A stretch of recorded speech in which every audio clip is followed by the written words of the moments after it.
other piece that we're going to be working with that is really close to my heart is this idea of stepping out of the objectification and basically stepping out of object and moving into subject.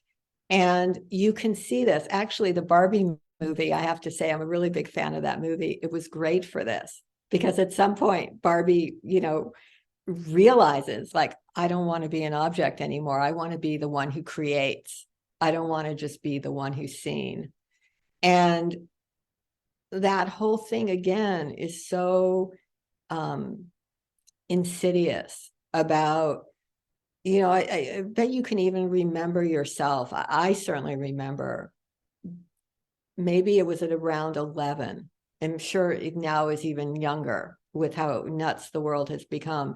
But I remember, like, up until about the age of 11, when puberty started coming in, I was really just a complete wild thing. And I was, biking all the time and climbing trees and hanging out, doing all this stuff. And then at some point I could feel this contraction of becoming an object and becoming very, very aware of who was looking at me and what they thought, and if they were approving or disapproving, and that the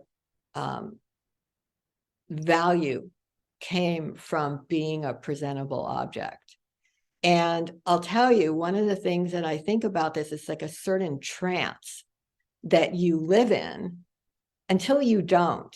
So when people complain, and which I understand this, and they say, I feel invisible. I used to be looked at and now I feel invisible. There's this part of me that always thinks there's something to that invisibility that is such a superpower, not just because you can go do crazy things and nobody cares because they think you're irrelevant. I don't mean it on that level. I mean, it's a spiritual superpower, because if you, at some point in this incarnation, before you drop the body again, because it happens to everybody, at some point the body goes.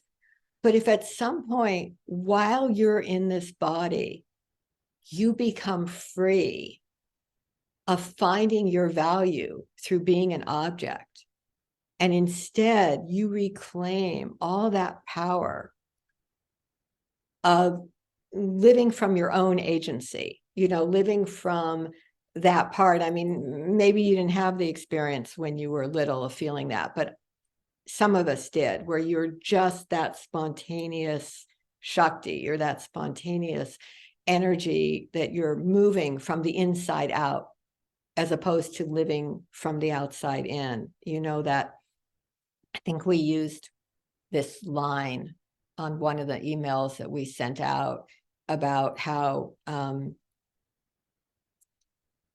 if you're still trying to find your value in other people's eyes, it's really like a nightmare, because that's always shifting. Am I good? Am I not good? People's eyes and people's reactions are always shifting. Once you're out of the place of that objectification and you're in the subject, then you just are. Some people love it, some people hate it. And I do think it's one of the things that happens in general in the course of aging to people, is that if you're lucky, you become more and more impervious to needing that approval or to wanting that people pleasing, because you're waking up from that.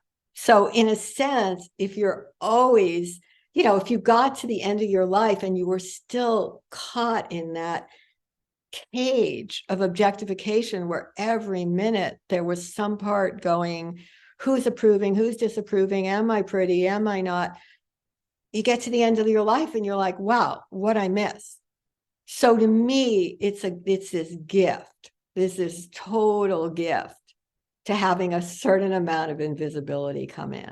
There's an opportunity for awakening that for some people cannot come any other way. And, I think I wrote this in one of the mailings, but there was a really poignant letter I got from a woman Giselle. I'm just somehow I keep giving her that name. That's not really her name, but she wrote this letter. That's what sent me over the edge to have to do this course, because she wrote this letter and she said that she, you know, even though she was smart and she had a career and all these other things, her value had always come from what she looked like her whole life. And now that she was 55, or I don't remember what her age was, she just felt useless. She felt absolutely useless. Like the thing that she had been valued for the most, she no longer had access to. And so, you know, why even be on the planet? And there was something about that letter that was the one that tipped me over. I was like, okay, God, we got to just like do this. So